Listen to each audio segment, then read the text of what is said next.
All right, so I'm not quite set up to be taking videos right now, but this is what we got going on. So we got the LQ4 jammed in the E90.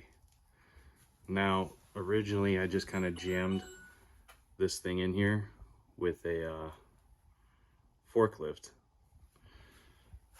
Don't recommend doing that, even though I did do some cutting of the trans tunnel. I looked at a couple videos and whatnot online to kind of get a reference of where to cut out, because I went with the 4L80E. Basically, I pulled the whole assembly out of a truck and just kind of decided to leave it as is. So yeah, after jamming the engine and transmission in there with the subframe and everything still on the car, I realized I needed to do some extra work. So now I have the whole subframe removed and I have the engine just kind of hanging here. So I didn't quite cut enough down here for the transmission connector. And again, I got kind of impatient, so I busted up the connector a little bit, just not paying attention. But I did a little bit extra cutting and pounding here just to make sure I got plenty of room. I will probably tack this up a little bit, and then I'll probably tack something across here and here, just because that's kind of what I want to do. Same thing here, and then on the other side I still have a little bit of cutting to do. One of the other things I plan on doing here, I still got to trim this. You know, I was in a hurry, I figured I'd do it later. I'm gonna get the heat shielding off of the M3 on this side to have some heat shielding cover this part of the body like it does on the other side. And then there's another piece that goes on the steering rack. So, you know, M3 V8. One of the other lessons I learned here, so this is the Holley 302-2 style oil pan. So it does give you a little bit extra clearance up here, but this is really tight to the subframe versus the 302-1 comes back further. And that made it really difficult to get it in over the subframe and jam the 4L80 in there, maybe to be easier with a different transmission. And yeah, I kind of regret that, and I'm changing this out just because I want to. So I'm getting the 302-1 style. I got these from LS E90. Shout out to them, really nicely made.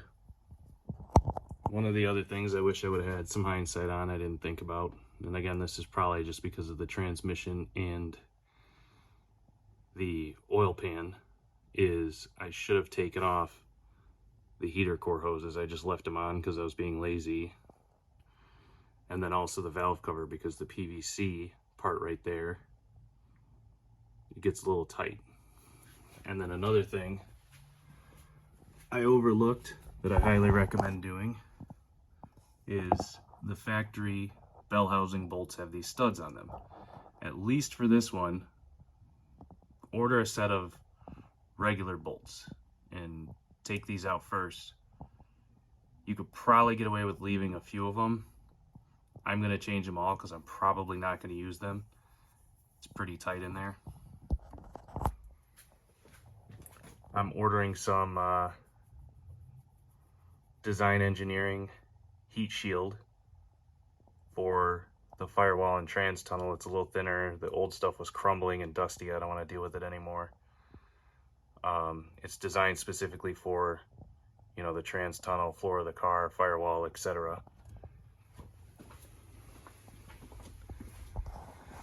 And then one of the other things I got coming is I could have made this work. Some people say go with the flexible dipstick. I ordered a dipstick. Someone recommended this from Madman and Company. They make a bunch of custom LS parts and whatnot. This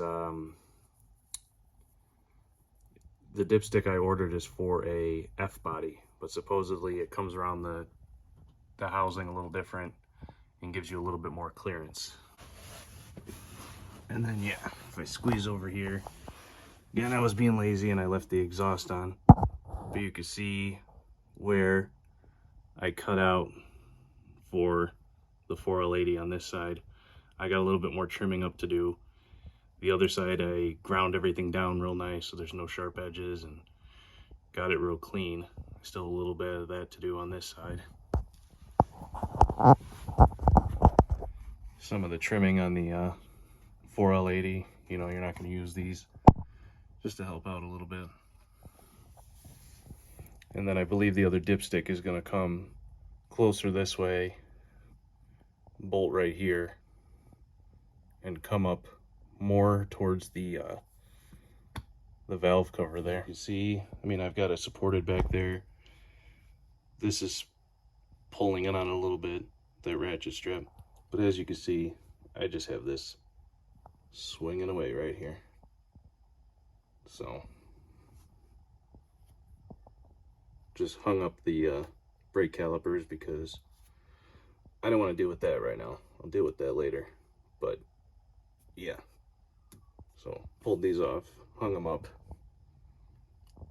ready to party. Gave me plenty of room to mess around and do some retrimming in here.